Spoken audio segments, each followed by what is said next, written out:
Alright. Hello, everybody. So, I'm going to talk about Sniper Ghost Warrior 3 today. Uh, I think it's the exact opposite to what Arkham Knight was last week, which was more about um, kind of like a brother situation, or something like that, like a family situation, someone really close, and their differences didn't align. Um, but Sniper Ghost Warrior 3, what can I say about it? Well, it's unique because it takes nothing from the previous stories and creates a new story. But I actually enjoyed it because of being that different. Um, it reminded me of peer pressure, especially the two brothers, the two North. I think their last names were North. Yeah, John and uh, I'm gonna forget one of them. uh, but the younger brother is the one that turns and changes. I'm watching the ending credit while I'm doing this, ending video while I'm doing this, because that ending part really showed that peer pressure, that he became this elite soldier through this society. You know, I guess you could call it secret society. I didn't really see it like that. I saw it more like maybe a terrorist group, if you wanted to say, but I don't know if it really was that even. It felt more like something like a very shallow point of view, and the basic thing was that brother chose that road because of someone he lost, and it ended up being the people that he's working with that did that killing, so that he wouldn't be attached to anything. It's the old, peer pressure. Most of the time has to do with how people have changed themselves. So if you want to change somebody to what you're like, the best thing to do is just take away the part that was taken from you. To me, peer pressure is the ultimate artificial and superficial way of doing things. If I can't have it, neither can you. So you're gonna. It's the old saying. You're gonna push everybody to the limits. Okay, well, why? Why do we let people live longer then? If we're gonna push everybody to the limits, why not let people just live what they can live, instead of enhancing life and creating a better and longer sustainable life?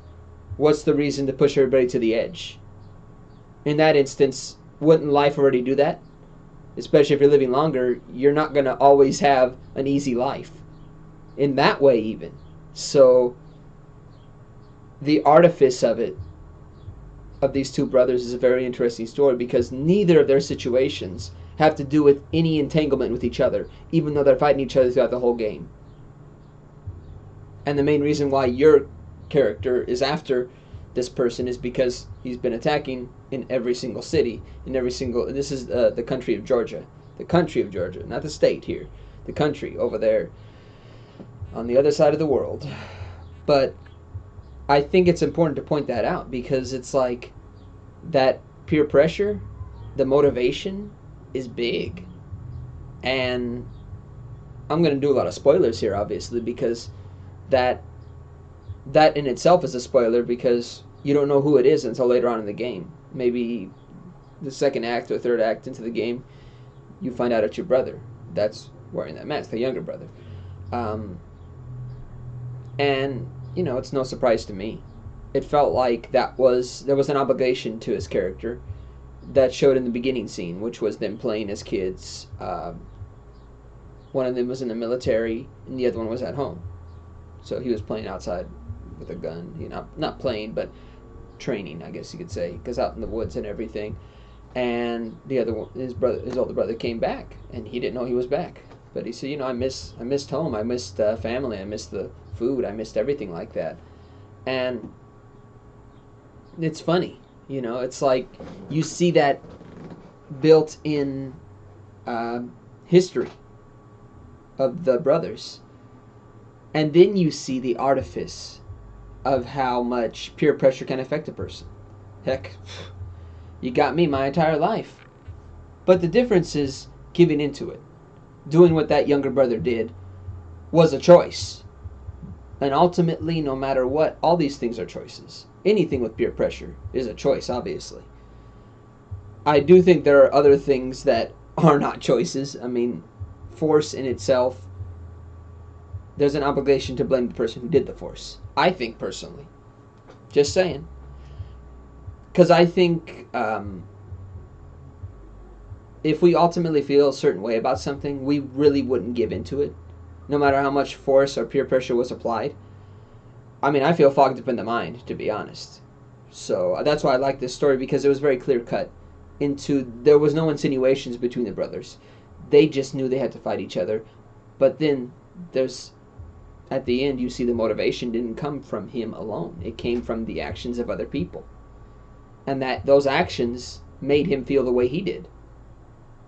So I think that's metamorphosis of people. How people change can either be forced by an obligation other people have experienced. So let's say if a person was felt stabbed in the back their entire life, they're probably going to pass on that sort of thinking to their children or something like that. But at the same time, that has to do with their own naivete. If you can't pick up that stuff from people, to an extent, there are ways to show yourself to people and then say, you know what, this is where I'll talk more, this is where I'll shut down. There's no obligation for things, basically, for those kind of things. I call it the pit. And I felt like this story really showed that pit. But it showed the younger brother, digging a pit even deeper. Because he just didn't know where to go after he found out that this situation was made up. It was falsified. Or at least who did it and who's at fault wasn't known until that ending. And his presence in the story, he didn't want to stay there anymore. Makes total sense to me. I see that idea is really true. When you're not involved in something and then all of a sudden you have to create some kind of embodiment for it, what the fuck do I have, excuse the language, but why would I have to do that? You know, it's like I said about the parent, a parent or an adult saying you have to feel the same way I did as what this person did to me, he did it to you, or she did it to you. Why? They didn't do it to me. Whatever they do to me, I will take it as my impression. You will take it as yours, I will take it as mine. I think a lot of times, many people, whether old or young, sit on their wisdom. They don't use it. But the motivations for that wisdom is different. If you understand somebody's, not ideals, but if you understand someone's true spirit and dedication to what they have and pursue, there's a stronger understanding there than there would be if you were to say, you gotta make it quick. You gotta do things quick, or else you're not gonna get anywhere. Okay, then I won't get anywhere. Now you have to be okay with that, not me, because that's the one thing I've noticed is that a lot of people are not okay with that. It's not good enough. So I think this story really shows that. By the end of it, I'm doing a lot of spoilers here, but by the end of it, the main villain, if you want to call him a villain, although I don't really see him as a villain, doesn't off himself, but he puts himself in a situation to save everybody else and to let himself go. And maybe it has to do with the fact that if you're in that kind of situation where someone took advantage of a death, that you change, in that way. Now you don't have to be here, because if someone took advantage of a death, now you can use your death for something else more powerful than that. And I think the older brother understood that when that happened the way it did. Your main character. But getting back at people, And it's important to look at that, because even in this story, by the end of it, the main character again wants to get back at everybody else. So you kind of rotate the agenda in a way. So even though the brother who passed away, the main new asset in the story, the character you are, hasn't learned. So it's like the motivation shifts sometimes. I don't know. I kind of felt this was a very deep game, and it hit me pretty hard on the idea of brothers and things like that, and peer pressure especially. So I think it's important to look at that and say, wow, that's a lot to hit the surface of. Cool.